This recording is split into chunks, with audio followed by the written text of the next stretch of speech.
A Vermont artist has found a niche selling fakes. She paints fakes of Picasso, fakes of Matisse, and fakes of other great artists. Fortunately for the art world, she's not attempting to pass them off as real, and museum curators would never mistake these works for originals by the masters.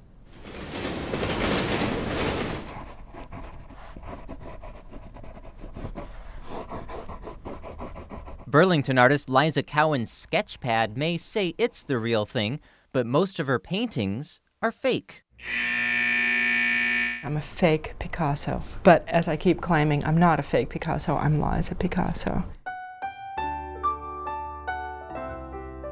Fakes of Pablo Picasso, Henri Matisse, Fernand Léger, even Leonardo da Vinci cover the walls of her studio. One of the questions I started with is, why is it that in music it's an accepted and celebrated tradition to rework the old compositions, where in visual art it's almost shameful?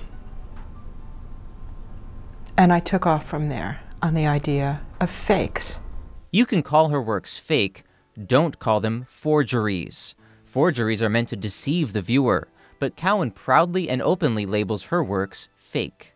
I love fakes, for one, because they're funny. They tickle my funny bone. So I love fake flowers, and I love when people come into my house and they're like, "Ah, I thought those were real." And I like toying with the idea of originality because I think it's such a Western, it's such a European idea of originality. What is originality? I'd be hard-pressed to find an example in art of originality. Everything is based on something else. And so I like to do fakes. I like to make fakes on purpose because they're not fake. It takes the idea of fake and it claims it.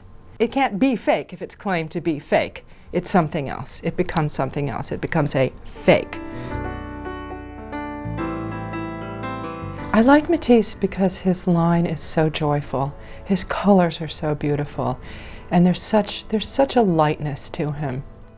I want people to look at my work and feel happy. Cowan's fakes are never exact copies. I didn't like the colors that Matisse had chosen for this particular painting. And so this was my first Matisse where I changed the colors. And I thought, I like my color range better. And I feel that's how I make it a Liza Matisse and not a Henri Matisse. She had plenty of time to study Matisse as a child. I grew up in New York City, and the Metropolitan Museum of Art was my backyard. And I was sent there every rainy day after school. The museum let her peer into the world of art through many windows. Now she paints right on windows. 5 years ago, I found an old window at a yard sale in Long Island, and it was beautifully weathered. At first I thought I would use it to frame my photographs. And then I was actually rummaging around in a 5 and 10 cent store and found these paints that were specially made for windows and started experimenting. So it was the window itself that inspired me to paint on the glass. I loved that they had been used previously. I don't paint on new windows. I loved the effect of time and weather on the material. And I love that it's a view. A window is something that you look through to see something. And it becomes, the art becomes what you look through to see. When it comes to the process of fakery, some of her methods are a secret. But here's what she will share with us. I start with an image that's in a book, or I start with an original drawing of my own. I enlarge it, either drawing to scale or using a lucid projector. And then I transfer it to the glass using my own patented method.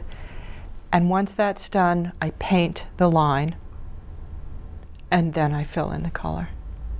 In my 30s, I felt like a fake as an artist because I used tracings. And somehow, for whatever reason, I felt like that wasn't okay.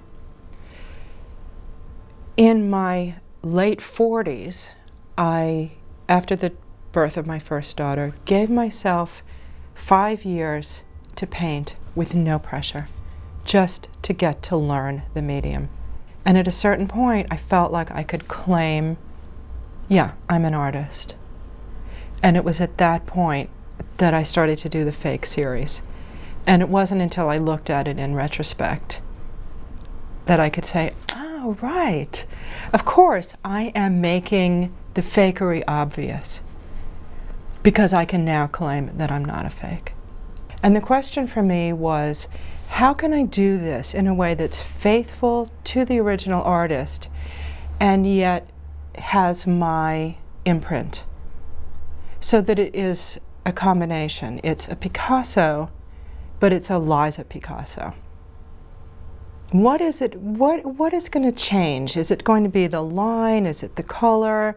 How much, when I'm finished with it, can I see of myself in it? And I'll find that I'm in a dialogue with the artist. And I'm in the groove and I'm painting, and then I'm like, Picasso wouldn't have done this, but that's okay because I'm Liza. But no, Picasso wouldn't have done this, but it's okay, it's my painting, I'm flowing with it. And I hear these little voices in my mind, and then there's another little piece of mine that's just, have faith.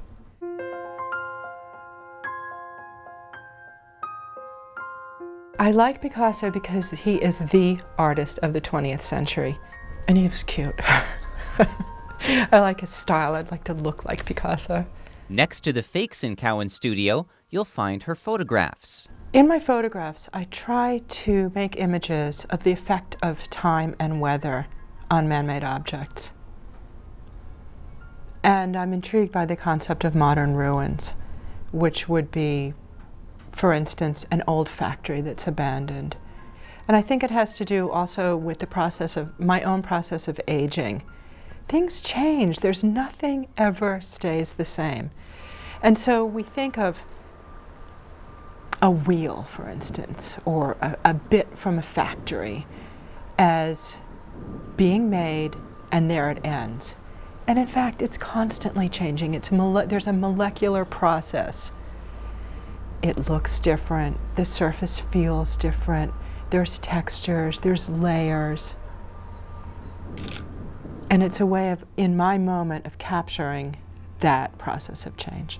When she's not photographing or making fakes of famous works, she's painting in her own style or copying less famous people.